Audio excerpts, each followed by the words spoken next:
And we are live. Hello and welcome to the official live reality games Challenge USA podcast. I'm Clark Wilcox. And I'm Bossy Candy Bars. And tonight we are joined by the king of live reality games himself. We are joined by Lance. Lance, how are you doing? I'm good. Thanks for having me. I'm ready to give my hot takes on this hot ass cast. So it's gonna be It exciting Yeah. to hear, to dive in. Yeah, we are super excited to have you, and I definitely thought that you have the expertise of all of these shows, so I think that your assessment is going to come in very handy. So it's going to be a very exciting season with 28 CBS reality titans. So I'm excited for a great first season. So let's waste no time because we have a lot of people to assess. So we'll be going through each competitor's stats, where they placed in each season, some memorable moments from each contestant, and then we'll sort of discuss how we think they'll do on the Challenge CBS. So there's the official cast picture. What does everybody think? I like it. I think it's a great I like picture. it. I normally don't like cast pictures because they be all over the place, but I like how everybody just looks like they're in the picture. Everyone, you can see everyone, and yeah.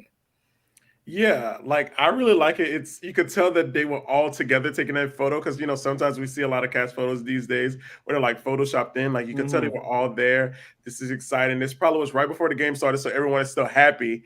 Because I don't think some of these people would be standing on side of each other if they were given the choice. Because seeing Cache and Cinco from Love Island sitting next to each other, knowing that it Mhm. just went through a breakup before filming this, is very interesting. So I can't wait to dive in. Yeah. So, and I just saw a video that the challenge posted recently, like one of their teaser videos where they had Cache talk about her relationship with Cinco. So I was like, "Ooh, Yeah, I that's saw gonna be that pretty too. interesting to watch." So let's go with our first competitor from the most recent season of Big Brother. We have Alyssa. I like Alyssa, and I think that Alyssa is like if she hadn't have been on her season with the cookout, I think she could have been somebody that could have won Big Brother 23 because she had a good social game. It got her kind of really far. So yeah, Team I def- Alyssa. Yeah, I definitely agree. I think Alyssa's social game was really strong that season. I think she started out a little rough week one and survived the first eviction against Travis, as it said there, but her game really picked up, especially in the pre jury and then going into the jury phase. And then that's where she won her high roller comp win. That's where she got her 2 veto wins. So she's definitely going into the season with a big advantage. One, being with all the other competitors from Big Brother 23, but also having such a great social game. But you know what? I Yeah, think that's a disadvantage too because Big Brother 23, like it's so many of them all at once. I feel like they should have scattered Big Brother out a little bit and not had them all on there like that. But we'll see. but I think her saving grace is going to be that people are so invested in the cookout, and it's a lot of Mhm. cookout members there, and they're going to I feel target the cookout before they target Alyssa, and then when they realize that Alyssa is such a threat, it might be too late. So for me, I feel Alyssa is going to go in there and do really well because as we saw she was very social in her season, where it was almost causing that the cookout wasn't going to be able to accomplish their goal because Xavier was ready to risk it all, and we know that Xavier is in this season and through the off season, their Mm-hmm. relationship has definitely thrived so much more. So it's going to be very interesting to see how he balances cookout members with his new cast members and his relationship with like Alyssa and his close knit friends. But I see Alyssa doing really good competitively. And as we've seen a lot of the recent trailers and things that when TJ's talking about the cast, Alyssa comes up a lot in that talk. Yeah. So it seems that Alyssa is going to do really good, whether she's out early or not. He was impressed by her like style of gameplay, so I think Mm-hmm. she's going to hang with the best of them. I definitely agree. So let's move on to our next competitor. We have from Big Brother 20, we have Angela.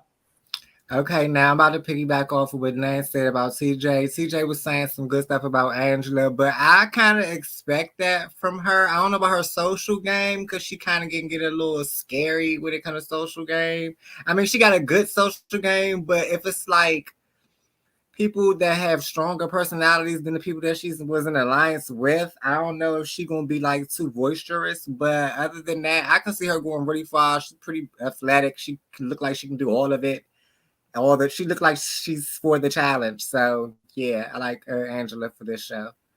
Yeah, she definitely has the physical prowess. I mean, looking at her record, she has 3 HOH wins and then 2 veto wins. And then you go into a format like the challenge where it's very about being in the majority and making sure you're on the right side of the vote each time.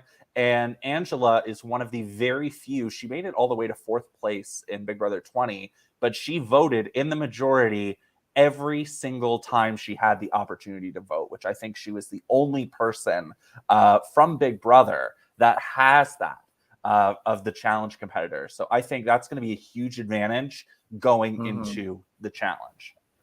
Yeah, and that speaks volumes on Angela. Like, I think Angela is very much so top tier as well. Like, I feel like with the season, like with having Big Brother has 9, the most out of any of the shows, and with the cookout having a good chunk of that Big Brother, people like Angela and people like Alyssa are going to get lost in the sauce, and then people are going to underestimate them, and it's going to be like, dang, we was worrying about getting out this one, that one, the other, where it really should have been Angela's, Alyssa's, things like that. I see Angela doing really good. Like I say, if she wasn't picked for Big Brother, we could easily see her being picked for the challenge in any scenario. I could see her as one of those like people that could play the challenge every season. We see she's a competitor, and I feel like depending on if the format is individual, team, people will want to work with Angela, and it's going to be good to see, will she stick with Big Brother or will she try to like vouch out? And because she don't really have nobody, I don't think from her season really playing, or people that she's really close with. So it's going to be interesting to see like who she gravitates to. Will it be like the Love Island peeps who's like closer to her age? Will she gravitate to Survivor? Or will she try to stick with that Big Brother thing? Because Big Brother do have 9 out of all the other shows. So we'll see. I was kind of shocked she actually accepted to do this because she's been asked to do the main challenge plenty of seasons and she always declined. So I'm kind of shocked, not only because this is not MTV, but like Lance said, she don't have nobody from her season or nobody that she really knows like that on here. So I'm kind of impressed that she actually did this by herself without Tyler. So for this, I am Team Angela. Yeah. Yeah, and I'm going to piggyback a little bit off of what Lance said. I feel like it's going to be a balance of having the connections as well as maintaining your threat level. There are going to be quite a few people. I mean, there are, I think, at least 6 winners on this list who are going in or have been in popular, huge alliances like the Cookout that are going in with those threat levels. So Angela and Alyssa, I feel, have the connections of being on Big Brother and being with the Big Brother group, but don't have those big targets going in. So that's going to be huge. Anybody have anything else to add before we move on? No, I'm excited to see her compete. Definitely. I am too. Next, we have from Big Brother 23, we have Azah. Yay! I love Azah. Like, I'm a big Azah stan. For me, I got to personally meet Azah at one of her events, actually 2 different occasions, and it's going to be really exciting to see, like, she really, based on like some of the people that was at her events compared to like the people that's on this cast, a lot of people that was at her events and that she's really cool with. So Azah could be grandfathered into a lot of things. For me, we didn't really see a lot of Azah's physicality on her original show. So it's going to be really good for me to see how she handles that. And, TJ doesn't like quitters and stuff like that. So it's going to be really good to see Azah compete. As you saw in one of the promos, we already didn't see Azah like pass out on the ground. So like, is that what Azah is giving all season? I'm excited to see Azah because we're going to see I feel Azah has a lot to prove, and she wants to prove that to a lot of people and to the fans and to the viewers that she wasn't just a layup in her season or just someone who just skated by. Yeah, I was gonna say initially when I heard that she was gonna be on this cast, I was like, I don't hate Azah, but I just was like, Azah on a challenge? What is she gonna do on a challenge? But after watching some clips and hearing TJ talk, or whatever. TJ said that he was impressed with her, so it made me a lot interested to see what Oz is about to do on the challenge. And I want to see how far she can go this time, especially with the cookout being there. I don't really think that she's going to be the main target of the cookout, but I do think that I do want to see how she maneuvers through that situation. And what I'm going to say, I'm not necessarily, while I'm looking at her challenge stats, she's won one HOH in Big Brother 23, and it was a ball rolling competition. But honestly, when you go into the challenge, what I think about Da'Vonne. Like, absolutely love Da'Vonne, love her, queen. She did not win her first competition until the All-Star season. But when you look at her challenge record, she's animal. winning eliminations. So much better, yes. Yeah, she's winning daily. She's winning eliminations. So it could be a completely different story from Azah. We could be seeing Comp Beast Azah. Yeah, and that's what I'm saying. It's a total different show, and that's why I say, like, I'm excited that they went this route and giving people, because if pick it a litter and you sit there and think about the people that's been on Big Brother, just talking about Big Brother right now, it's so many other people you could be like, okay, I would love to see them compete. Even some people in her season, you'd be like, I would have probably liked to see Brittany. I would have liked to see Hannah. Like, but for Azah to come and do it is like, she got something to prove, and I'm not underestimating her. I'm not underestimating nobody in this cast, because just to suck it up and do this, they don't know what they was getting themselves into. Yeah. Yep. All right. Final thoughts on Azah before we move on. Let's go, Azah. Bring it home. I'm rooting for her, so I'm excited. Up next, we have the winner of Survivor Heroes versus Healers versus Hustlers. We have Ben. Okay, so I just want to say, y'all say he's a winner, so that right there just tells me that he's definitely going to be a threat, because Survivor players definitely do transition better onto the challenge than Big Brother players do. So that's mainly, that's all I can say right now. But other than that, I feel like he might be a threat because of that. Well, Ben played 2 amazing games in both sets of his season. He won. Many people feel that he should have won 35, and people surprised that he did so good in 40. The thing is, Ben has some of his allies in this game. Like, Sarah was someone in season 40 they worked very closely with. He basically gave up his game for Sarah to make it another round. And Ben is, no matter what people say, is loyal. And I feel like with Survivor having the second biggest amount of numbers, tied with Love Island with 8, Survivor people on paper are the threats to me. If I'm cast for this and I'm walking in the house and I see Survivor has some of the more older contestants, some of the most older but unfit contestants, and some of the most dominant competitors. So, like, seeing someone like Ben, who literally won his way to his win in his season, it would have me on edge, knowing like, hey, I probably need to get him against somebody strong early to try to get him out. Because if they let at least half of the Survivor people make it to the halfway point of the game, it's almost a wrap for a lot of them. Like, just speaking on people like, not even the newer age survivors, the people like the Bens, the Dominics, the Sarahs, and Tasha, like, some of them clinking together and working together could be detrimental for a lot of people's game. So I see Ben. It all depends on how he's perceived, because these Love Island people are very young. A lot of these Big Brother people are young. Will he be able to integrate himself? And that's the only thing I worry about the Survivor people, not integrating themselves as much. I definitely agree with that. I will say, even though looking at Ben's record a little bit, he does have 3 individual reward challenge wins. He doesn't have any individual immunity wins, but what he has shown from both of his seasons is that he is a very great social player.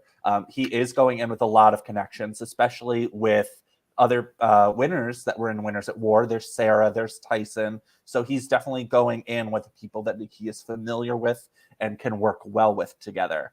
But as Lance said, it's about how Ben is perceived by the rest of the cast. And I feel like it is a majority younger cast. So perception is everything. What's his personality like? Like, what does he give off? We're both sort of just trying to come up with words right now. I can't hear you, Lance. Lance, you're muted. it's very much for me like a very stern but lovable. He's not hated, but he's also not like his personality could be off-putting depending on how he approach it. A lot of these Survivor people have to remember that this is not Survivor. They have to tread lightly with how they do this, and we don't even know how the format is set up yet. Whether they're a team, pairs, whatever. Well, it's not given team because it's like 9, 8, 3, and 8, Right. but some type of scenario, like he has to be careful with his wording. And I think he learned a lot from Winners at War that I think knowing he's older, these younger folks, I feel Ben is going to tread lightly compared to somebody like a Tyson who might go a little bit more guns blazing than like Ben. Okay. Okay. All right. Up next from Love Island Season 3, we have Cachet. Well, I'll jump in the rain since you all are not too Love Island privy. Right, my girl guilty. Cachet. My girl Cachet was...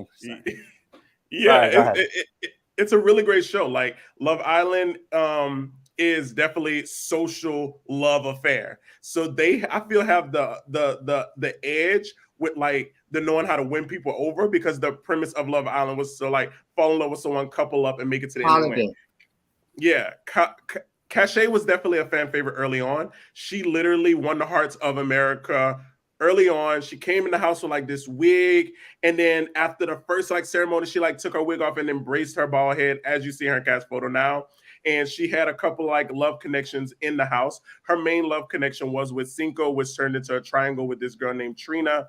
And ultimately, like that kind of like kaput it. Then she, had her new couple in that we thought was about to be the ultimate relationship. But then when the show ended, they broke up. She got back with Cinco, and now she's playing this game, and her and Cinco's broken up. So Cachet is definitely someone who could be very social. I see her being very social. She also like, because I follow her on like Instagram and stuff, and like even before this, she works out like crazy. So I could see her being like a hidden sleeper in the competition aspect, that people might be like, oh, she got a beautiful smile and such a small girl, but actually do some damage to a lot of people. She's very sweet. I think she could really do some damage in this game if she link up with the right people and not let her love connection Cinco drama mess her up, because Cinco's a hot person and he might, have some girls under his wing. She has to know, hey, we're done, but let's just play this game. Yeah, just going. For when it comes to Love Island, for me, I don't really watch Love Island, but I love when Love Island is cast on shows like this, because I know they're going to bring what I want from the challenge, the drama and the hookups. And also, this girl, just looking at her, I can tell that I'm going to like her because she just looks fun. And I know she's going to be a fan favorite already, because the show hasn't even started yet. And I just keep seeing her in clips, her explaining something in clips. So I just know she probably has a big role on this show, and I'm excited to see it. She's definitely in a lot of preseason footage, and she's honestly, of the Love Island competitors, because I have not seen an episode of Love Island, but I do enjoy watching Love Island competitors on the challenge. But just watching her preseason footage, she is so bubbly, she is so entertaining, and like Lance said, I feel like she could definitely be a sleeper competitor going into some of these challenges, because she looks like she is in phenomenal shape. So I am super excited to watch her. All right, up next we have, I think, Cashel. Cashel. Yeah, from Love Island Season 1. Yeah, Cashel was a part of the first season of Love Island that they brought to the US. He was kind of like, to me, very much the like sleeper person. Like, he wasn't like the biggest personality. They had other couples that was like thriving so much, but he did survive a lot of like votes and things like that. So America in some way, shape, or form liked him, because it was just so much like inner turmoil with other people, where it was like America was tired of this person, so like he would survive. I think I know off season he wound up dating a contestant from later season who's on this season called Kyra. They wound up dating, and they were in a really public, serious relationship that eventually went sour. And if you watch some of the clips, you could kind of see them talk a little bit about like, she has an ex in the house and Cash has an ex in the house, and Love Island need to stick together, but we both got exes in the house. So if they ice out that, I think I feel Cashel's personality will be his downfall in this game. He's not the most bubbly. He's not going to be the most social. And I feel like it could be his biggest downfall, because in the challenge, yes, you could be strong, you can have numbers, but if you're not social to gain people from other sides, like, yeah, Love Island going to love the heck out of him. But will Big Brother, Survivor, and people understand his personality, or like feel that he's a little off-putting and a little away? So So, a quick question: is it the same Kyra? Because Right, so the vibe that you're giving me is that. Oh, go ahead, Clark. I was going to say, is it the same Kyra? Because in Yeah. the stats, so in season 1, partnered most with Kyra 3 times. Yeah, maybe I'm getting mistaken with Kyra.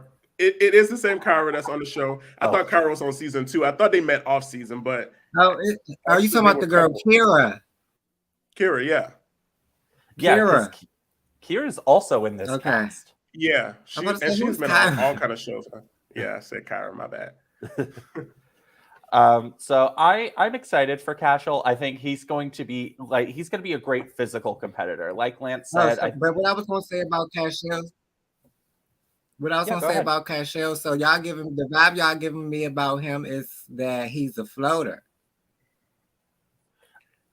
I don't know how you would play this game. That's the thing. I don't know. His personality just wasn't like it for me, but you know, America kind of did like him and survived for America votes. But I think it's because of his girl partner. That's why he survived so long. America loved her. Okay. I think it's sort of tough to figure out. Like, that makes sense. With Big Brother, Survivor, Amazing Race, you could sort of see like strengths for each of them that they bring. Love Island, there is a strength, but it's not something that you notice right away because there aren't really competitions. There definitely is a social game going on with Love Island when it comes to the pairings, but that's something that will be a little bit different in the Challenge House. So I think the Love Island competitors will have a strength in their social game. And obviously these Love Island competitors are in great physical shape, so they could do very well in some of these dailies and eliminations, but it's sort of hard to see, especially for me. But I'm still excited to watch it all play out. Yeah. All right. Up next, from The Amazing Race Season 33, we have Kayla. I love Kayla. Kayla is a fellow American Airlines flight attendant. Shout out to American Airlines. She was on season 33 of Amazing Race. Did really, really well. Her and her female partner. A lot of people pegged them as being the next female duo to win. Came up a little short, but they played the game amazingly. Like, look at their placement average was 2.72. So obviously they were placing really high in a lot of the rounds. And they were a lot of people's competition. And, the plus side, Amazing Race has the least amount of numbers here, but one plus I think she has her season castmate James in her season. So James was in 32. 32. Oh, yeah. Well, I know they're really good friends because they Yes. follow each other. I mean, they're like, even before this, they like posted, like that was one person he posted like crazy. I thought they personally like knew each other a lot. Mm-hmm. But so like I feel that the Amazing Race people have to stick together. There's only 3 of them, and they have to immediately go out and get numbers because they could easily be the small casualties. But she was very much a great competitor in her season, and I could easily see her being a good competitor here. It's just hard to tell because roadblocks and things of that nature, show certain levels of physicality. But when it comes to this game of like politicking, I don't know how exactly she'll play the politic game. Right. So Kayla's, just looking at her stats, she finished in the top 3 in 7 out of 10 legs. So she's definitely an impressive racer. All 3 of the Amazing Race competitors are exceptional, stellar racers. And they definitely are strong competitors. But they are going in with the fewest numbers. And the Challenge House is predominantly about getting those connections, especially early on, like establishing those alliances. So I do feel like the Amazing Race competitors are going into the competition at an uphill battle, having the fewest numbers, but I feel like they are all strong, worthy competitors, and they all deserve to be there. Oh, yeah, 100%. Yeah, I was just going to say, I hope the format is set up to where they got a little bit of a shot because I know that Amazing Race people, they can run and they can, walk long distances and stuff like that. And the challenge, you know what I'm saying, it's built for that. So I feel like they would do well if they can have a shot without being targeted because it's just so little. You know what I'm saying? Because it's just so little of them.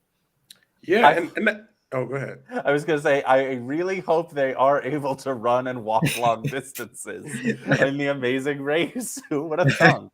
You're right. And see, my thing is, it's like, dang, when it was casting this, was it just so hard for them to like scour through the Amazing Race contestants to see who they would get?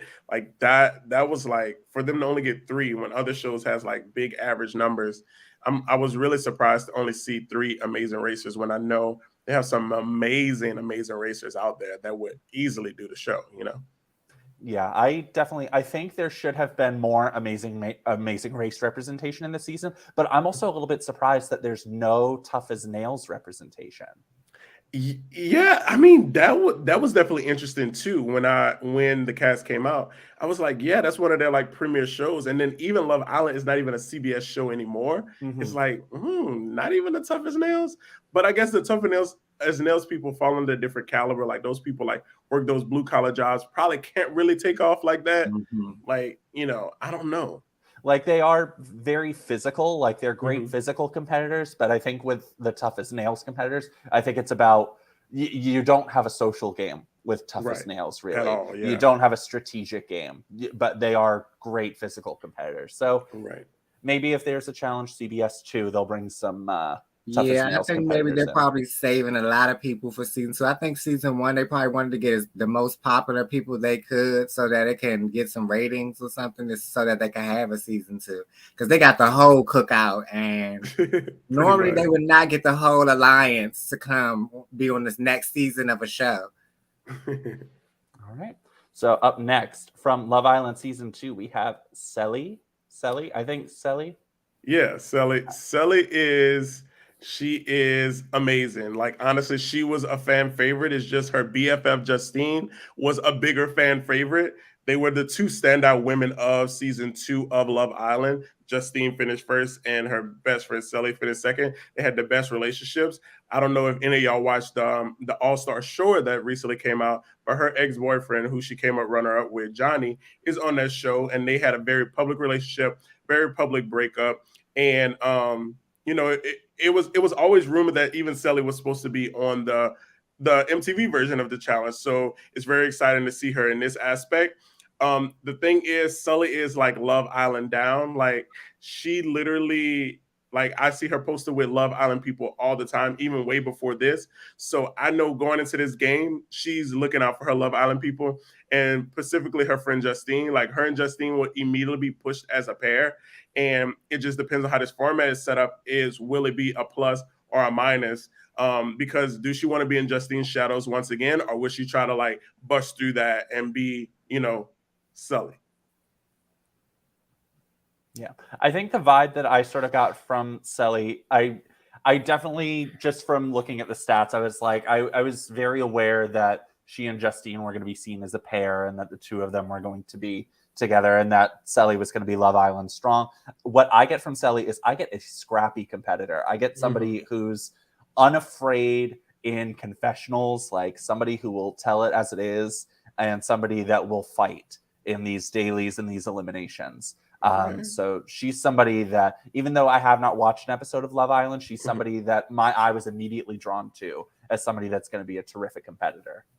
Yes, I agree with Clark. She definitely caught my eye because I love me a bad bitch on these shows.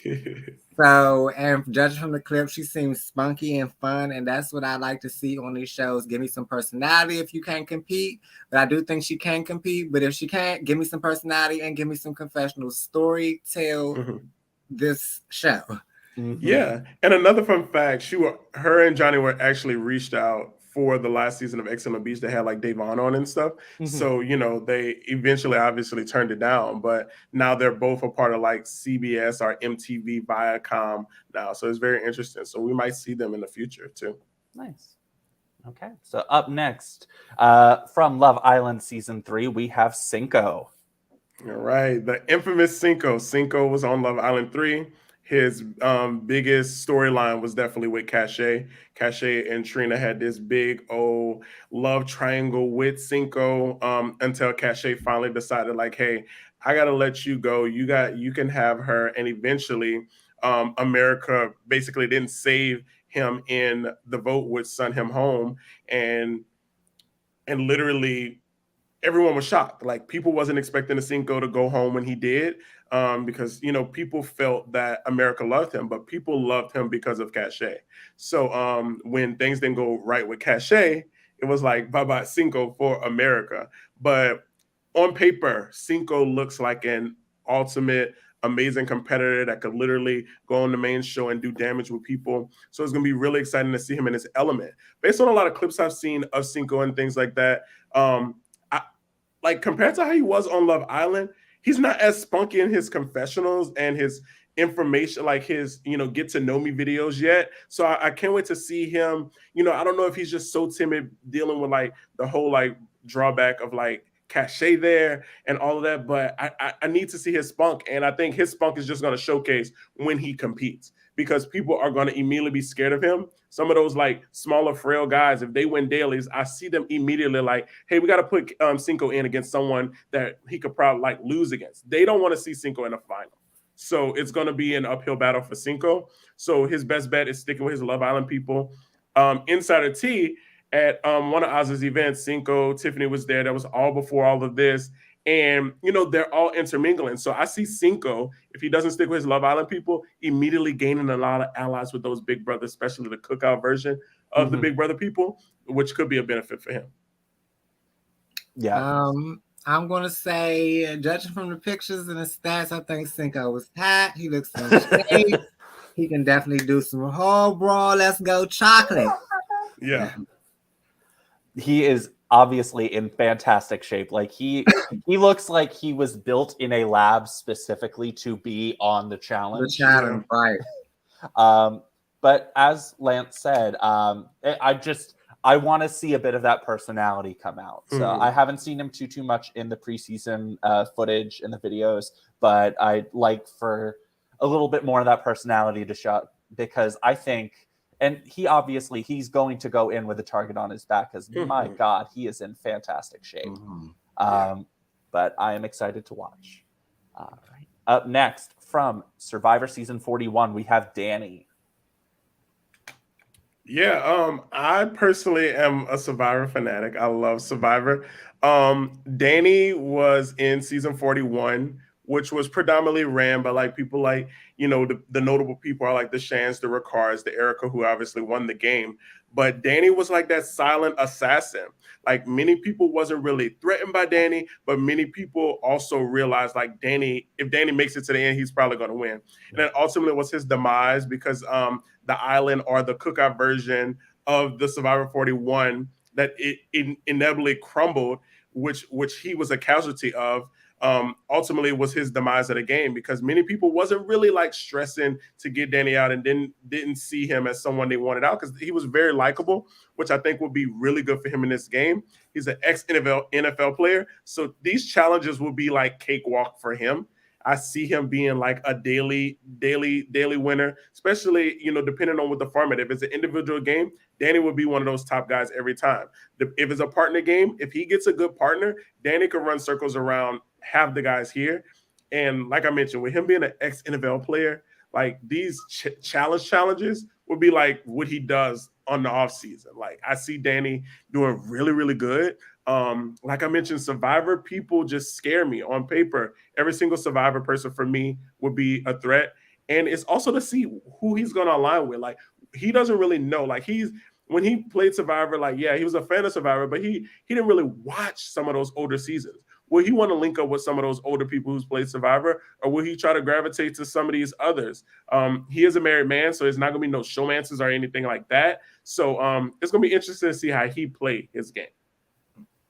Yeah, just going off of that a little bit.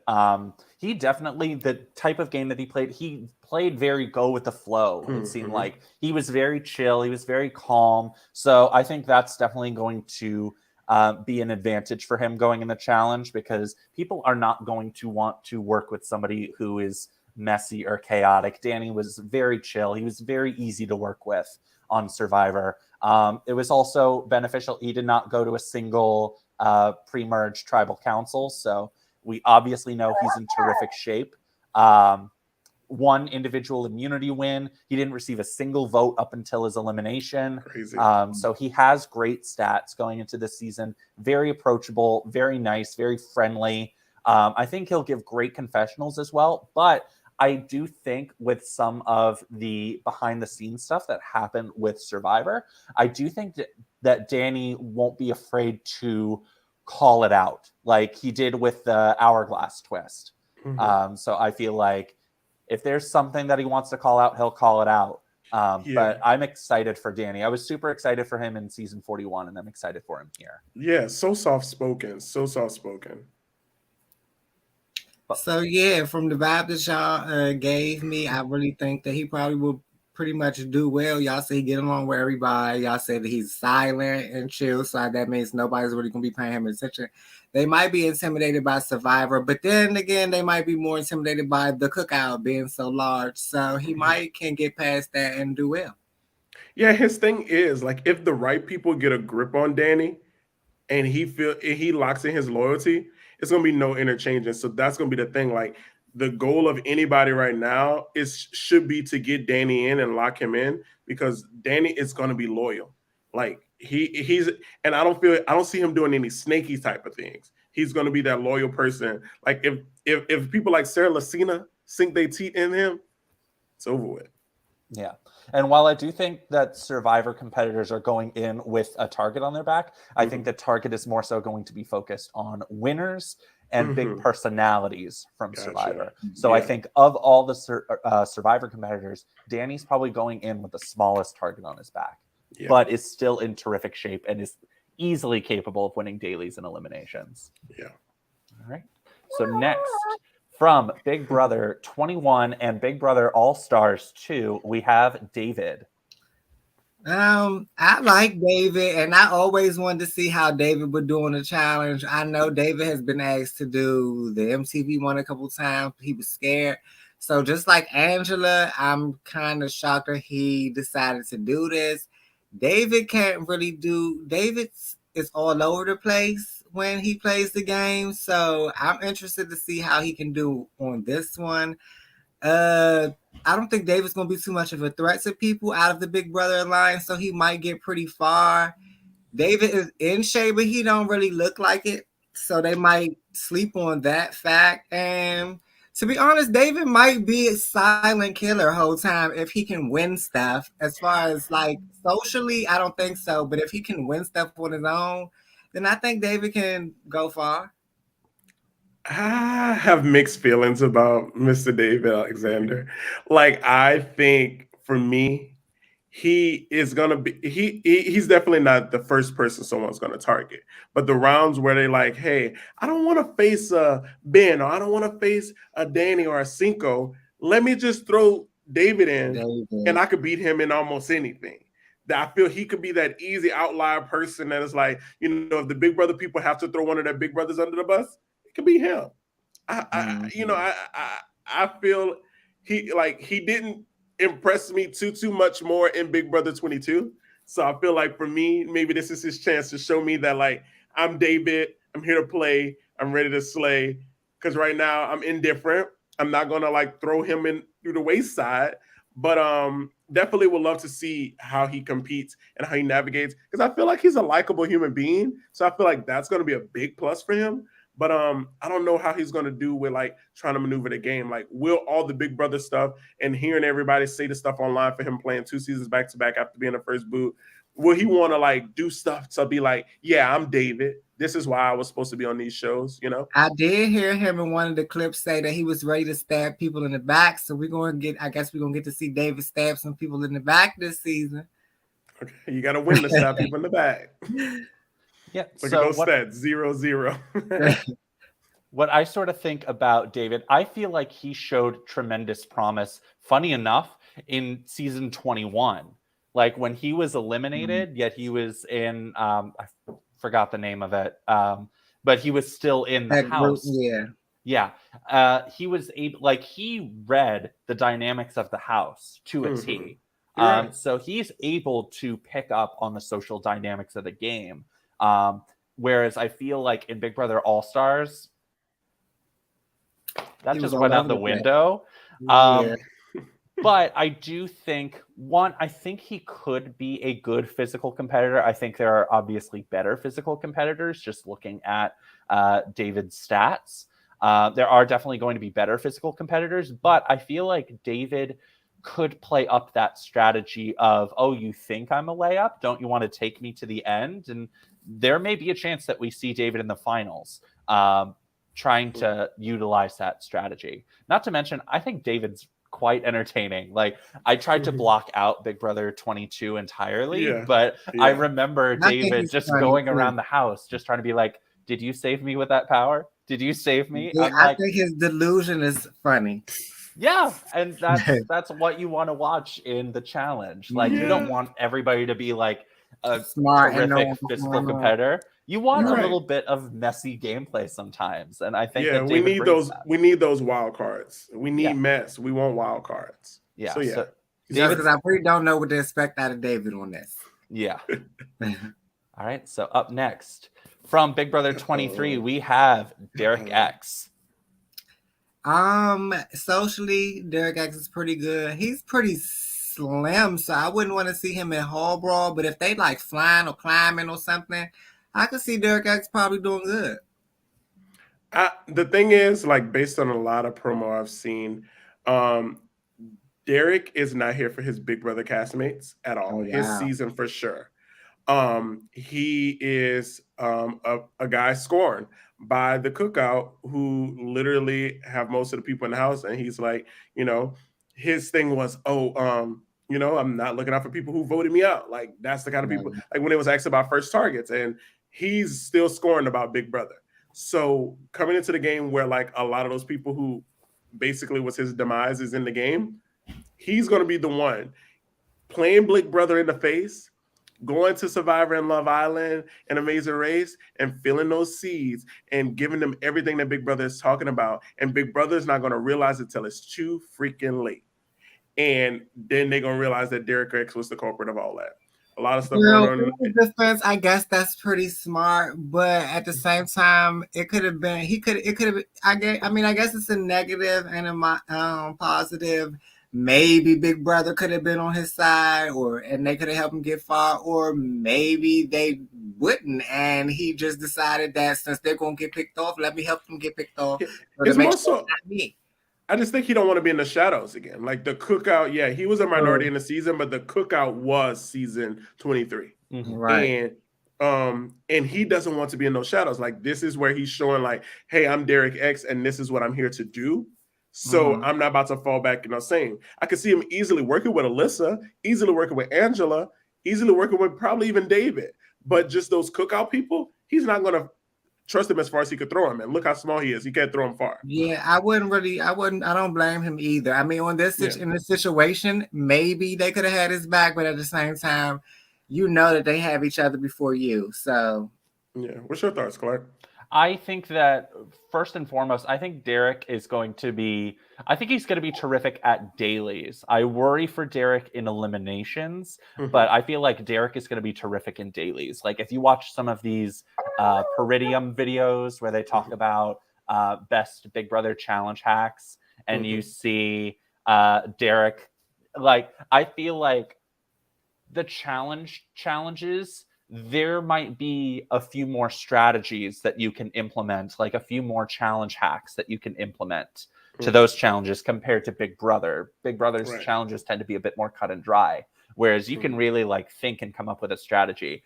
And if there's anybody in the cast that is going to try and come up with what is the best strategy in order to win this challenge, it's going to be Derek. Like, he's going to think of all these different ideas, these ways to pull out the win, like he did in the first veto of Big Brother 23. I do think it is a smart strategy for him to sort of like step away from Big Brother 23 a little bit, because they are going in with such big targets. So to basically establish his entire game as, I'm here for myself, I'm here for me, I'm playing my own game, do not associate me with the cookout. Like Bossy said, it could work out positively, it could work out negatively, but we just have to see. Yep. Final thoughts on Derek, if we have any? Nope. All right.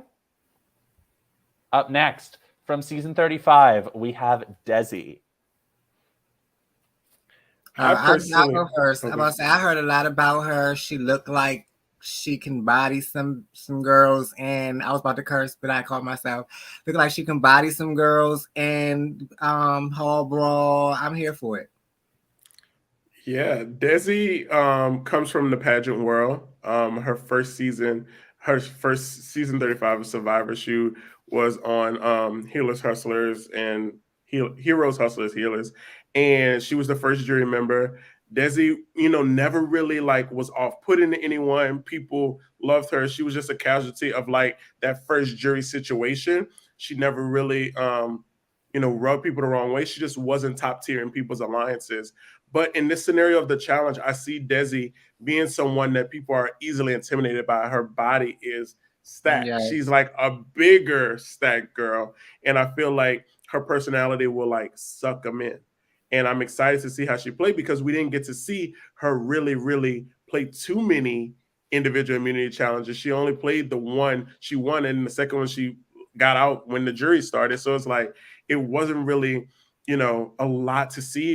A lot of people had a lot of promise, and people was always screaming like Desi for second chances, Desi for second chances. And I'm excited. I was a big fan of her then, and I can't wait to see how she go do in the challenge. I will be watching. Yeah, I'm going to piggyback on that a little bit because of all of the Survivor competitors that I saw for the challenge, the person that got me the most excited was Desi. I was like, from season 35, she had so much potential, like such raw potential. She won the first individual immunity and she got voted out because of tribe dynamics. They were they got rid of Jessica, then Desi, then Cole. They got rid of all the healers back to back to back. So it was all based on the tribe that she was on as the reason that she got voted out. She is in phenomenal shape. I was so excited to see her as part of the cast because she, like Lance said, she's somebody that I've wanted to see on a second chance season. She had so much potential, great physical competitor, great social competitor that just got taken out way too soon in Survivor. Yeah, I love Desi. Yeah. All right. Up next, the runner-up of Survivor Ghost Island, we have Dominik. And Dustin, she was originally on the Healers tribe because she's a physical therapist. But Dominik, I love me some Survivor. Dominik, a lot of people have mixed feelings about season 36. They feel like it should have been Dominik over Wendell over Dom. Like it was a really good fight. It was the first ever season that we had a tie vote, and the other finalists had to break the tie. Dominik is an amazing player, but at the end of the day, if you don't have Wendell, you won't have Dom. If you don't have Dom, you won't have Wendell. He is an amazing player. He looks steps ahead of the game. And that's why I say, like, the people that's on the Survivor side are strategic masterminds and physical threats. So with them putting their minds together, imagine a Tyson, Sarah and Dominik putting their minds together to think 5 steps ahead. It's just going to be exciting to see. Dominik is one of the older guys of the cast. So like I mentioned back when I was talking about Ben, he has to integrate himself. But I don't see him finding it hard because in his season, he integrated himself and people didn't call him the papa of the tribe. They thought of him as a counterpart. So I think if he could just iron himself in really good with them, Dominik is someone that if you look at him at this day and age, they might not see him as too physical. But deep down inside, he's a very physical person and could really do some good stuff in the game. I mean, just look at his stats. He's got 3 individual immunity wins. So, I mean, for somebody in his late 30s, early 40s to be winning multiple immunity challenges, Dom is obviously in terrific shape. But as Lance said, it's about trying to get himself integrated in with everybody in the entire cast, not just Survivor competitors. But when you think of Dominik, you think of one of the biggest players to not win Survivor, especially in the modern era. Like, he is for sure a Survivor all-star going into the game. So he does go in with a big target on his back, not as big as some of the winners. Like, you get Ben, you get Sarah, you get Tyson, who are obviously going to be going in with targets, but Dominik is a very big personality going into this. So I think that he does stand a very strong chance of making it to the end, but I feel like he has to factor in his threat level as well as his social game with with a 28-person cast. Yeah. Yeah, I was gonna say just by judging from the picture that he looked a little older, but y'all already explained everything before I can ask. So I'm happy that y'all explained it because now I don't have anything to say. I'm sorry. No. I'm happy y'all did that because that's all I was gonna say. He looked a little bit older, but like I said, Survivor people normally can endure this type of stuff and transition better into this type of stuff because they like to do this type of stuff. So yeah. I mean, you have people in their 40s on the main challenge. Like, think about Darrell. Like, he's on these. But see, this man, he doesn't look like a Darrell from this picture. You get what I'm saying? Darrell looks like he's still in his, early 30s. I'm trying to be generous. But no, like, you think about it, like, he's obviously in terrific shape. He's going to be a great competitor. Even against some of these younger competitors. So I'm excited to watch Dominik in the challenge. All right, up next from Big Brother 12 and the runner-up of Big Brother All-Stars 2, we have Enzo.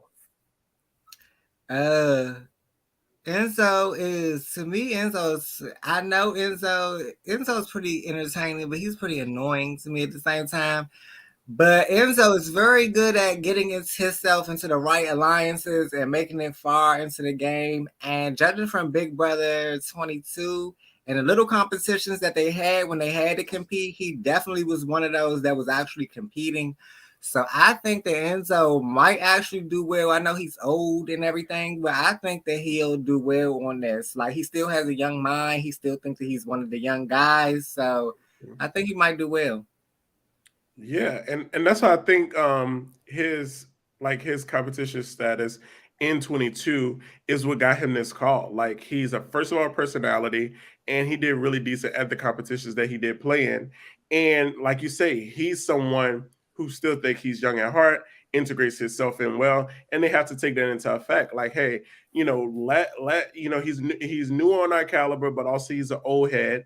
Like, let's see how he would do in this scenario. Enzo is also like newly single, so you never know. Like, I even saw in one of the promos he was talking about showmance, and I'm like, yeah, Enzo's trying to showmance. Okay, right. Enzo. So I see he's already going into like the politicking era and willing to do what it has to take to do what he has to do. And I see him being one of the Big Brother people that's going to integrate with all different shows, and it's not going to just be a Big Brother thing. He's social. He knows, like you said, knows how to get into the right alliances. Look at his stats, third and runner up. He's not trying to go lower than that. So at the end of the day, he's trying to be at the top. And then he has David on there with him, and I'm pretty sure he can use David to his advantage because David was pretty much up his butt in Big Brother 22. So that could work in his favor as well, as far as them having a separate alliance outside of the cookout in Big Brother. And going off of stats, as Lance was looking at a little bit earlier, I feel like of the entire challenge cast, I think that Enzo is one of the strongest social competitors to be on the challenge. Like, he got a perfect voting record in season 12 and then voted in the majority 9 out of 11 times on Big Brother 22. So I feel like he is one of the strongest social competitors of the game. Looking at his Big Brother 12 physical game compared to his Big Brother All-Stars game, he's definitely stepped up in sort of challenges. He only won one veto in his original season and then proceeded to win multiple challenges in Big Brother 22.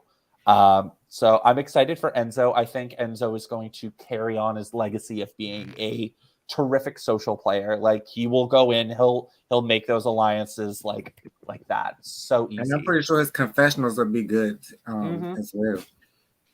Yeah. All right. Up next, we have the winner of the Amazing Race season 32 and Live to Give alum. We have James.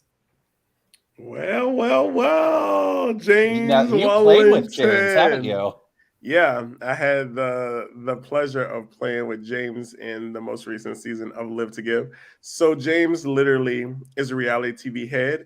Amazing Race. If people don't know, he was also on a show on ABC called Captured years ago. CW. A CW. Look at you. Look, my bad. Look, give me right, Clark. He was on Capture. I just know the show. Capture was a really good show. That's where James made his debut. And literally him and his husband has been training for the Amazing Race and eventually got on and won and literally like slayed the game. Like literally they had a few little hiccups, but they literally ate up the final leg, ate up many of the legs that they played. And me personally knowing James and playing the game with James can be fiery, but he's also very social.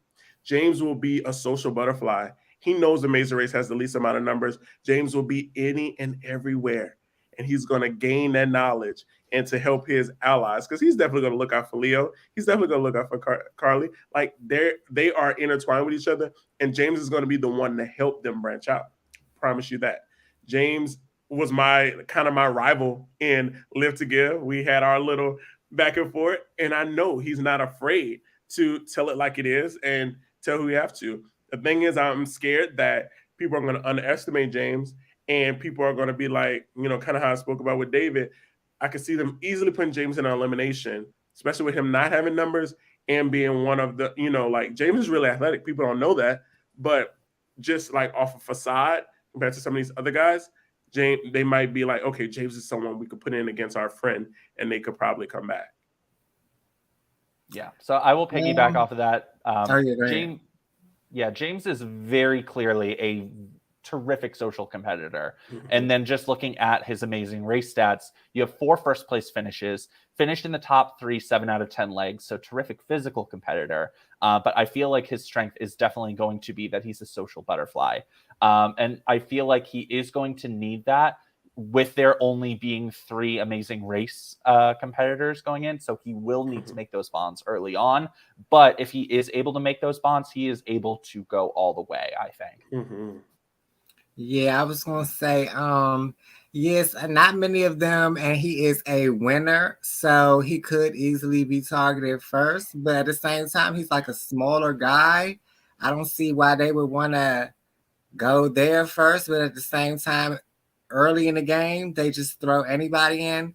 But I'm here for the girls, and it's not many of the girls on this show, so go James. All right. Up next, we have from Love Island Season 3, we have Giovanni. Giovanni on Season 3 was all over the place. Just like I see with this dang picture, like, why are you wearing that hat for your cast photo?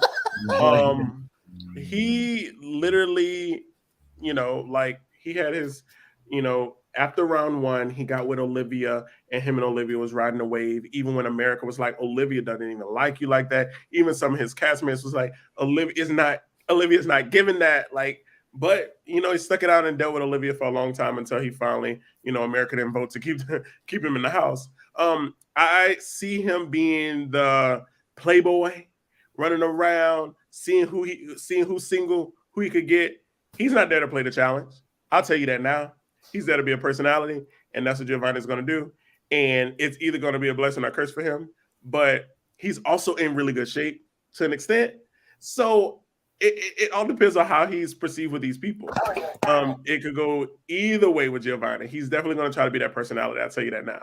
But he's wrong for that hat in that cast photo. Yeah, he kind of gives me like a throwaway character, like a filler character, like we need you to. Oh, wow. Judging from the picture, because after everyone I've seen, they look more serious, like we're more here to play. He just doesn't look like that from the picture. He's not here to play, I'll tell you that. Yeah, it gives me like the vibe that I'm getting is like a filler character. Like we had to fill the cast right here. We needed another Love Island. You got a nice personality, and we can bring you in right now and see how you do. Like he's one of those, let me see how you do. And if you don't do well, you're not coming back next season. That's the vibe I get from him. But I could be totally wrong, and he could do absolutely well. So we'll see, because y'all say he's a playboy. Politicking can't get you very far. So we'll see. I mean, I am clearly a fan of messy gameplay, so I'm all for it. If he brings the entertainment and the drama and the messy gameplay, then I will watch, because, hey, I mean, think about the last season of The Challenge, season 38. I sort of tuned out halfway through. Oh, my God, that was so boring. So Yeah, I will you're stick right. around for some messy drama and some And that's why I gameplay. think this Challenge USA is gonna be so good because it's like it's fresh. It's gonna be a little fresh. It's gonna be people Mhm. gonna be doing Well, unexplainable stuff. CBS, I don't know. I think it's gonna be really good as far as gameplay, but I think they're gonna water down the drama and the hookups, and that's the only thing I'm worried about with this because it's on CBS. But other than that, I think, like you Okay. said, it's fresh and new, and I think they're gonna be stuck. I think it's gonna be like the Challenge All Stars versus the Challenge All Stars now versus how the Challenge used to be, Okay. back in the day. Way back in I don't think 2005. the Challenge USA, I don't think they even gonna go out to have drinks or anything like that. I think this is gonna be strictly, we're here to play games and go back It's home. strictly business. Yes. Okay. All right. So up next, we have the winner of Love Island season 2. We have Justine. My queen. Oh hell, Justine. Justine is a queen. That smile lights up a room. I don't know why she's not smiling her cast photo because her smile is so infectious. Justine literally won the hearts of America. She started off the season very like not really being coupled up and really like, I'm a darker skinned woman. And can I even find love on this type of scenario? Then all of a sudden, Caleb came like a knight in shining armor and swooped her up, and America fell in love. And they literally rode the wave all the way to the end. It was either going to be her and Caleb or Justine and Johnny, and she took the crown. And everyone just expected from everything Caleb was given that it was it was supposed to be this like whirlwind love of a lifetime. And they went through a public relationship and a public breakup. Mm. Everyone was rooting for them, and it all went crashing down, just like a lot of these love shows that we watch. But Justine has stayed a light, and Justine has stayed humble, and her and Sully like lives together in LA, and like they're best friends. She is someone who is gonna do the damn thing. She is in great shape. She works out really, really, really hard, like even before all of this. And I feel like her personality is gonna win so many people over that she's gonna be able to gain those allies. She's obviously gonna look out for her Love Island people, but she's easily gonna be someone who could win over someone like the Xaviers, the Kylans. And she also can, I don't know about the Survivor people, but for sure she can win over some of those Big Brother people. Like if she talks to David the right way, he'll be in love. Going to this girl right here is I don't watch the Love Island or anything, but she is. Before any of this, I feel like she's one of my favorites going on into this because, like I said, I love the baddies.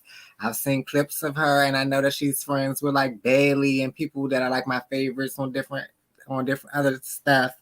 So I already had it in mind that she was going to be one of my favorites, and I hope that she gives everything that Lance said that she gives when I watch this show. Yeah, what I was going to say, I mean, I have not watched Love Island, but I will say, just judging from this photo, Justine is giving me absolutely everything I'm wanting and more. Like, she is stunning. She is fit. She looks like she's going to be a phenomenal competitor, socially, strategically, and physically. So, of all of the Love Island competitors, she was the one I was most focused on, and I felt like she has the strongest chance of any Love Island competitor to make it to the end, even being a winner. Mm-hmm. All right, so up next, we have from Big Brother 23, we have Kyland. I love me some Kyland because Kyland's messy as hell. And I like mess. And I think that I want to see Kylan actually compete instead of talk because he do a lot of talking. But I do think he can compete. And he was saying that he wanted to be on the main challenge before they even asked for this one. I know he got called for it. So yeah, I think Kylan. If Kylan isn't like the biggest target for the cookout, Kylan could probably last the longest out of them. Yeah, for me, I know Colin is gonna put forth like that strategic and physicality level. The thing is, I see him easily being targeted early, but I don't see him losing a lot of eliminations. Colin, when he's put up for a challenge, like think of the times in the Big Brother house when he plays. 9 times out of 10, we know Colin about to walk away with that crown. So that's the thing. I feel like people will probably like test him and throw him in elimination. But if it's anything, especially brain-wise, and then they might underestimate his physicality, he's going to come back. So, I feel like this is the person that out of the cookout, they're going to shoot at first. Even though Xavier is the winner, I feel like he's the one that people are going to shoot at. And it's going to be like the demise of like that Big Brother side.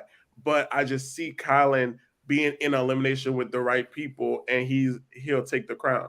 Like we said, we don't know the format yet. So if it's individual thing, Kylan got a good thing on his side. And if he has a decent partner, he could go really far. I could easily see it. Yeah, Kylan definitely has the stats. I mean, 3 HOHs, 1 high roller room comp win, and then 2 vetoes. So 6 total wins in 1 season. He's definitely going to be a great physical competitor. But like Lance said, I do feel like of all of the cookout members that are participating this season, I do think that Kylan is going in with one of the bigger threats. I do think more so than Xavier. Kylan is going in with one of the bigger threats. But he does have connections outside of Survivor. Outside of Big Brother, he definitely has the connections. So if he's able to survive the first few rounds, I do see him making it pretty deep.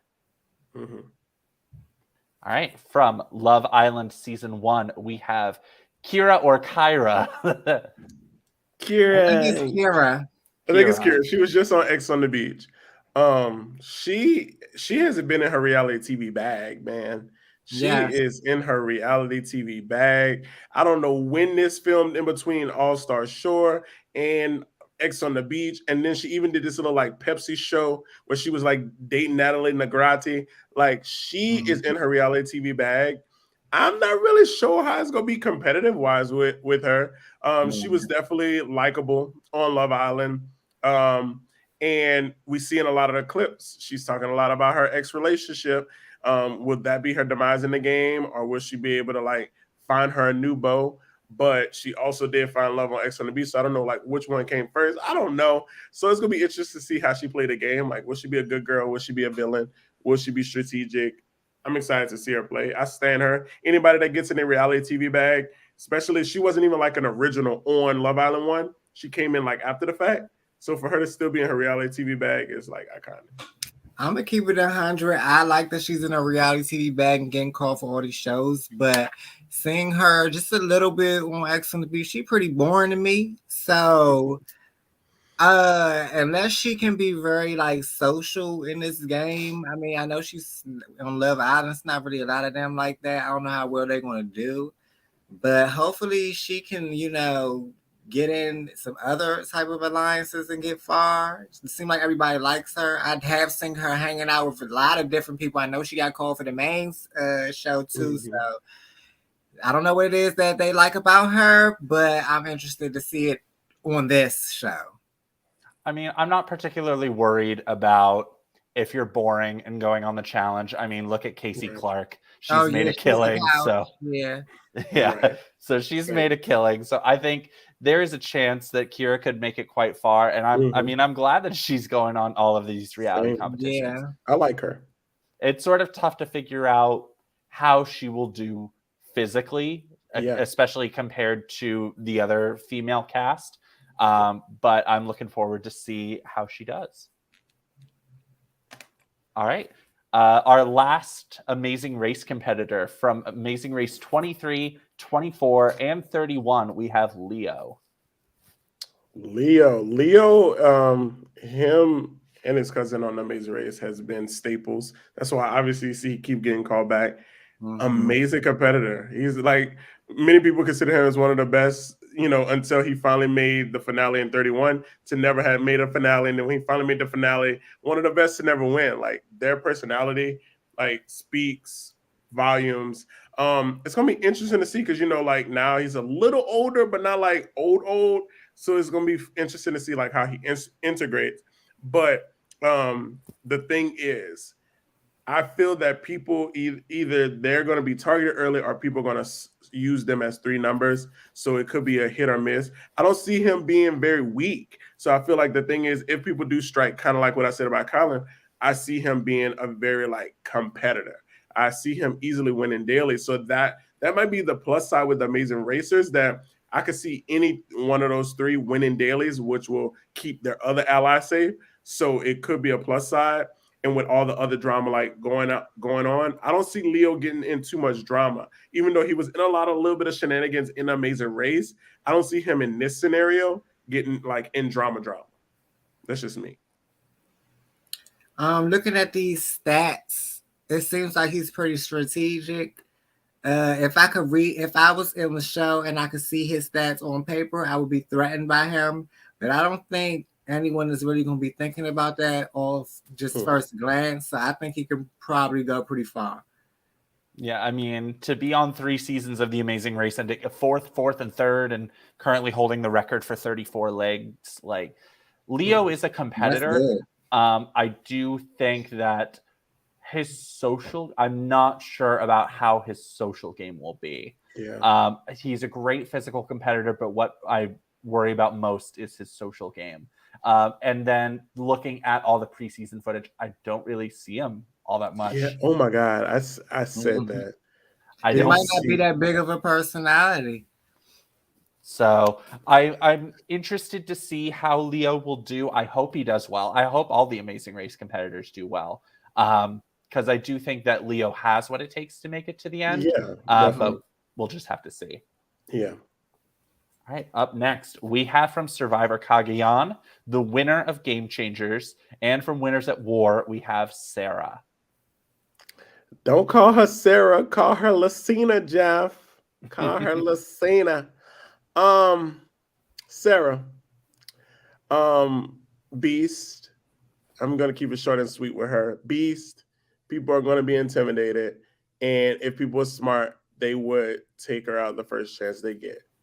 Looking at these girls, not many girls I see beating her in a hall brawl, even a puzzle. So the thing is, Lord, my money is on Miss.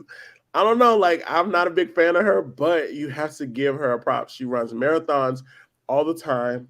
She runs 5Ks. She runs marathons. She's a runner. She done ran like stuff on many different continents. And Sarah is the endurance beast. So if they let her touch a final, chef's kiss, she wins it. I'm giving it to her. Yeah, not the biggest fan of her, but you know, you got to give people their props. You got to give her credit because, I mean, when you look at the preseason video, like what I noticed most, there was the video about who people saw the most as a threat. Mm-hmm. And the fact that she had so many of these female competitors worried that Sarah is their biggest threat. And she's going into this with 0 individual immunity wins in her career. Right. The fact that she is that intimidating of a competitor says a lot about Sarah. It's the stature. It's how she comes across. She comes across very confident. Yeah.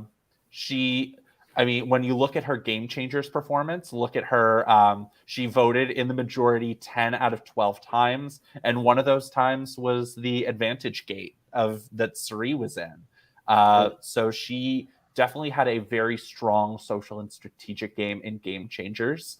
So I do think that Sarah's obviously one of the best female competitors this season, but she is going in with an enormous target on her back, probably the biggest female target.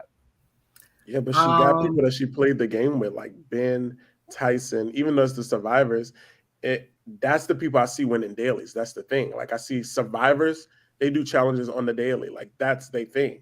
So if they're, if it's an individual game or if it's team things, if they're on 3 different teams and at least one of them wins something, that means they're all safe, basically. So it's like, possibly. So, it all comes down to how this format is and who she integrates herself with besides Survivor. I want to say that I heard a lot about her. I've seen a lot about her. I know that she's like the biggest threat on here. Have you seen a lot about her? Look, we're not gonna go there yet. Like I seen a lot about her, but I don't know if I'm a fan of her personality wise. But I am a fan. You're not gonna be. I'm about to say I am a fan of. I am a fan of somebody who is a winner. I am a fan of somebody who can play the game. I am a fan of somebody competing, all that. But I'm not really a fan of dry personalities. I know she's probably not dry, but she's probably not my I don't vibe. think she'll be dry. Yeah, I don't think she'll be dry, but I don't think she's going to be my vibe. I mean, I know she's probably one of the best here, but this is CBS, and I think she fits right in for CBS Challenge. And she probably would eat a lot of the girls up on the main show. Oh, she definitely look at her stats, and she's from Survivor. She's going to crush them. She's going to crush Love Island. Clark is going crazy if she would come on the main show. All right, and then let's leave her on CBS. Up next from Love Island season 3, we have Shannon. This girl right here, I don't want to Love Island either, but Shannon, this is my other favorite on here because, like I said, I like baddies. I don't know how much she will do, but she is what I like from the challenge. Like if this was MTV and they casted a girl from a show to be on the challenge, this is the girl that I want to see on the challenge. She's not really a big muscular girl. She's just a normal girl. Come on here to compete and probably give good confessionals and hook up, and that's what I like. So bring it on. Yeah, Shannon, if we don't see her again on the CBS Challenge, she'll be on X on the Beach because her and Josh just broke up, and the Love Island people are screaming. It was a shock. It was a shock that they literally broke up a couple days ago. Shannon was supposed to win season 3. Everyone knows it. The Twitterverse talked about it. Her and Josh was winning, but she supported her man, and when her man decides to leave because of family, she left as well because she didn't see herself even faking the funk and coupling up, because she could have coupled up with anybody, and America loves Shannon so much that she would have won the show. But she did what needed to be done and left to be with Josh, and they had a very strong relationship up until about a couple of days ago that I just saw on Instagram. Shannon was Spitfire. Shannon was giving what needed to be done in confessionals. Shannon was giving what needed to be given in front of everybody. Shannon is going to give it to the girls in this season. And the Twitterverse, the fans are going to love Shannon.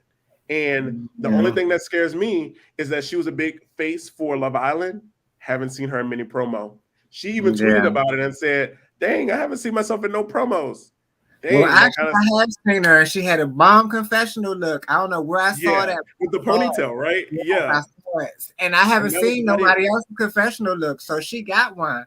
Yeah, so we'll see. I'm excited to see Shannon, and Shannon was someone who has got the call for the main show many a times, the last 2 seasons actually. So if this ain't the last of her, we'll see her eventually. On one of them little love shows again. I doubt she'll be back on. She did. I saw something recently where she said she wasn't coming back to the challenge. So she said CBS. Well, yeah, I'm about to say because CBS is a little watered down. I think she might go to MTV, can drink and have fun. It might be a little bit different. Yeah, I did see that as well about her not wanting to return for the CBS version. But I do think that just from the vibe that I've gotten from Shannon, and I was going to ask Lance if she was for sure like winning season 3, like if she had not withdrawn. Okay, her and Josh were winning. It was all everyone talked about. So clearly a fan favorite, somebody that's going to be very entertaining in confessionals. So my kind of girl. Right. All right. Up next from Survivor season 41, we have Shan. You gotta love her. Me personally, you gotta love a strategic mastermind. She was so off-putting sometimes where I was like, dang, how am I standing you? But you gotta give it to her. Shan, tell her like it is. She wants things to go her way or the highway, which might be the problem in the challenge house, though. This isn't Survivor. You can't wrangle them up and scare them with giving an advantage or taking an advantage. Everything is going to be in the forefront. Like, yeah, you can maneuver in the background, but this is the challenge house. And if any of them saw your season, they are not going to deal with you like how your castmates dealt with Shan. I'm excited to see how Shan is going to do. It all comes down to if she's going to be able to drop that bridge and let other people control certain things and she just be a part of a good group instead of wanting to be the figurehead of a good group. Because that was her demise in Survivor, being the figurehead and people realizing like if Shan makes it to the end, she wins. And she's not like the strongest girl, but I feel like endurance-wise, like long distance running and things, she could be really good competitor. And until she got eliminated, she had no votes. Shan was an icon. Yeah. So love or hate Shan, like she obviously was like one of the biggest personalities of that season. So it, like Lance said, it's trying to figure out, it is the challenge. It's about working your way into group dynamics, and you can't be the head of the vote every single round or you will go early. So it's just trying to figure out when to be in the passenger seat and when to be in the driver's seat and making those moves. And that's what Shan has to figure out, as well as her challenge stats are not the greatest going into this season. No individual challenge wins, and she was on the worst performing pre-merge tribe in season 41. But don't count her out, because she could surprise all of us, and she could dominate these challenges. She definitely has the strategic game going for her, for sure. Going into the challenge, even though she's going in with a threat, she is going to be a fantastic strategic competitor. It's about balancing when to make a move and when to let others make a move, as Lance said. Judging from what y'all said, personality-wise, I think I'm going to like her the most out of a Survivor. I like people that's the figurehead of stuff and how to figure it out on their own after they're not the figurehead anymore. I like seeing people go through that or whatever. I just think that I want to see how well the girl can do. Like y'all said, that she's not going to be able to be in control, and I want to see her be able to. I can't think of the word maneuver or balance it out. Like, I want to see her do that on here. She's not the biggest Survivor one up here, so it's like she might have a chance to integrate with other people besides Survivor, being as though she's not the biggest Survivor threat. Yeah. So I'm going to root for Shane out of Survivor group, and it wasn't she on a recent season, right? Yeah, 41. The season before last. Yeah. And her castmate Danny is on this season as well. She was kind of, the demise of him. Like when she left, it was like a trickling effect. So I think this either could be a repair moment for them, or it could be a moment where it might fracture the like Survivor allies. Okay. Okay. Up next, from Survivor Cagayan and Survivor Cambodia, we have Tasha. I love Tasha Fox. Tasha Fox definitely got the call because she is an immunity challenge beast, and it's no shade that she also does like competitive bodybuilding now, which surprised me because I didn't know she did that until I watched one of her packages. So people might underestimate Tasha because she's a bigger stature woman. Like she can definitely hang with the best of them. I feel that based on some of the clips I've seen, I'm worried that Tasha might be a little off-putting because she even talked about it a little bit, like how she might be off-putting to certain people. I feel Tasha, she's not going to care who she offends, and she's not going to realize it's not Survivor. She don't have she's going to be so secure in her Survivor numbers that she might be a little arrogant to an extent. I'm excited to see Tasha. Tasha was one of my favorites both times she's played. She's strategic. She, on her original season, when many people want to sit there and just follow like camp, she was like, I came here to play Survivor. So she's strategic. And that's what I think she's going to do here in the Challenge House. Or when many people want to be sitting around joking and laughing, she's going to be like, hey, this person won the challenge. We need to figure out how we're doing this vote. And it could be a hit or miss for Tasha. Yeah, so Tasha is, as the stats say, she currently is tied for the record for most consecutive individual immunity wins with 3. So she is going in with the stats to back it up. I will piggyback a bit off of what Lance said about her possibly being off-putting, because I feel like that was part of her downfall in Second Chances, where she did play a bit more of an off-putting type game. But I was a huge fan of Tasha and Cagayan. Same. The Brains tribe was struggling from the start, and they were such great underdogs. And I feel like Tasha was the best, most rootable underdog of the group. Like, she obviously had the strategic prowess going into the game. Like, she was able to get Cass and Jatia, and they were able to blindside Garrett. And then just unfortunately at the merge, the numbers didn't work out the way that they weren't on her side. But she definitely demonstrated in both seasons that she's a terrific competitor. She's a great strategic competitor. she's a great physical competitor. If she can sort of fix some of the flaws in her social game when it came to second chances, and not maybe being a bit more approachable going into the challenge, she's going to be one to watch. Yeah. And I'm excited for Tasha, especially considering it's been 6+ years since she's been on. So been a while, yeah.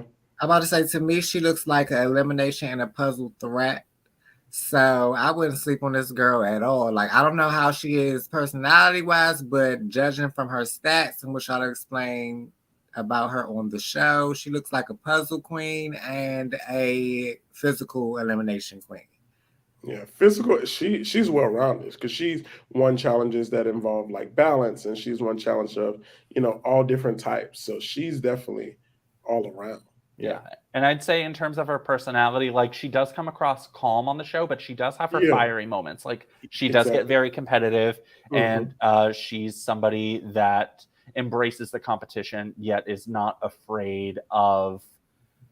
She's not afraid of maybe pissing people off or ruffling a few feathers along the way. Yeah. But for the most part, she does play a very calm, collected, under the radar game.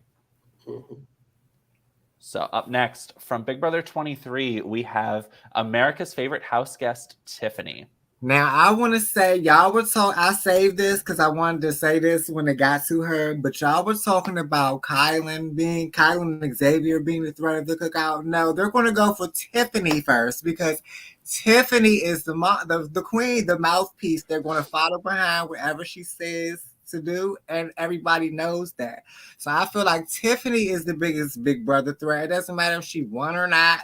I just feel like that will be who you take out to crush that alliance all the way through, because Kylan and Xavier, they don't see eye to eye all the time, and without Tiffany there to hold them together, they could eventually fall apart. Now, I will say, since you're talking about Kylan and Xavier not getting along together, I feel like that's sort of the same with Tiffany, because that was part of the thing going with Big Brother 23 was, yes, she held the cookout together and she was instrumental in orchestrating that, but people were rubbed the wrong way by Tiffany. Yeah, that's true. I feel like she'll rub a lot of the people on the cast the wrong way, but I feel like when it comes to them freshly coming off of Big Brother 23, I'm pretty sure they already done had some type of talk or something about how they wasn't going to do this or that to each other. But I just think without Tiffany there as like the mom figure to keep the boys in line, I don't really think they might work together, but I don't think they're really going to care about each other that much, like without her there. Yeah, I think she's definitely going to be the girl target for the Big Brother side when they really need to be worrying about Angela and Alyssa. Exactly. Because, Tiffany is definitely intimidating. Yeah, she's intimidating. Her personality. She's almost like how we kind of mentioned about a little bit about Tasha. Like even in the clips when they was introducing themselves, she was like, "I'm Tiffany," and they didn't speak fast enough, and she's like, "Let me do this again." Right. To some people that might come across a little, but that's just who Tiffany is. Right. The thing is, Tiffany is strategic, and most of the people that's on this cast has at least known about the notoriety of the cookout, even if they never seen the episode of Big Brother. They're going to zone in on Tiffany. So it's all going to come down to, if she has her people. Her and Oz are like glue these days. Like I've been to some of their events and they're like two peas in a pod. So, if she got the right people willing to work with her, because I, even could see people like Tasha and Desi, even like just being so, amazed to be in her presence, because on Survivor, they didn't have somebody like that they could have like ran to and built something with. I could see them like giving her flowers for doing that on a network reality show, and maybe even looking out for her to an extent. So that might win her some favor with some of the survivors. And, I think the problems is going to come with Love Island. Love Island and Big Brother should stick together. But I feel like some of the clips we've seen, Tiffany is working out with Cinco. Cachet's looking over the corner. Cachet friends are all Love Island. And many people are going to easily try to put target on Big Brother. So it's going to be like, oh, that's so much easier to put that on Tiffany. She's also messing with my ex. We're in this house. Yeah, so it'll be interesting to see. I I love think the it drama. might be. I think it might be the other way around. I think Survivor might want Tiffany out before Love Island. The reason I say that is because Survivor pays more attention to what goes on their network, and Big Tiffany is fresh off of Big Brother 23. True. The Cookout is fresh off of Big Brother 23. They're going to want to cancel that whole alliance off the True, break. true. So I feel like it's gonna go the other way around. I feel like they're gonna be like Love Island. Oh, boo, they're here to make love. So we'll worry about them after we finish demolishing Big Brother. Yeah, I was thinking that there's a possibility of. I feel like Tiffany is such a big name and a big threat going into the season. So she is going to have a target on her back. But I feel like she doesn't necessarily, like, she has an okay challenge record. I mean, she has 2 HOH wins. She's great. I mean, she's proven herself in endurance comps and some of the more memory puzzle comps. So I think that she's okay in terms of her challenge ability. So that might be enough for people to use Tiffany as a meat shield going in. True. They see that Tiffany's a big target, but somebody that may be easy to beat in an elimination. But who knows? Yeah, that's true. Yeah. Hey. Up next, we have, let me go through his Survivor seasons. Survivor Token Sheens, Survivor Heroes versus Villains, the winner of Survivor Blood versus Water, and from Survivor Winners at War, we have Tyson. Tyson is my favorite Survivor player of all time. Many people know that about me. And when I talk about Survivor, Tyson is hands down someone who I just love his real rawness. And for him to be real and raw and get a W speaks volumes. If you look at like his trajectory, he didn't always have the best moments in Survivor, but when it counted, he made it happen.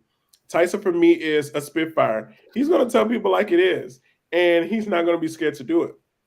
He's like an avid pickleball player, which is like a variation of like table tennis and regular tennis. So he has like that athletic ability. One of the older guys of the season, he's definitely knows how to make allies.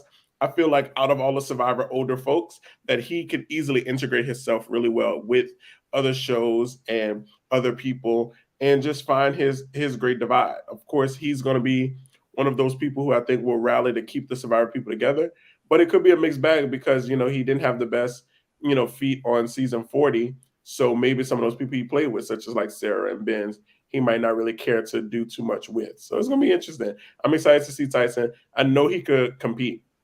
We didn't see him being a smaller guy in all his seasons of Survivor and literally do some really good stuff. As you see, 5 individual challenge wins, 3 immunity wins. He has played a total of 116 days in the wilderness. Him sleeping on those bunks ain't gonna be nothing to him. Yeah, I feel like Tyson is for sure going to make great TV when it comes to this. Like, he is not afraid to rustle or ruffle feathers. He definitely has the challenge prowess going in with 3 individual immunity wins in his career. So I'm excited. He does have quite a bit of connections going in, but I feel like Tyson does have a great social game to where it will be easy for Tyson to work with the Big Brothers and the Amazing Races. Maybe not the Love Islands, but he'll definitely be it'll be easy for him to make those connections. And I feel like, yes, he is going in with a target, but I think people will be more willing to want to work with him than to try and get him out.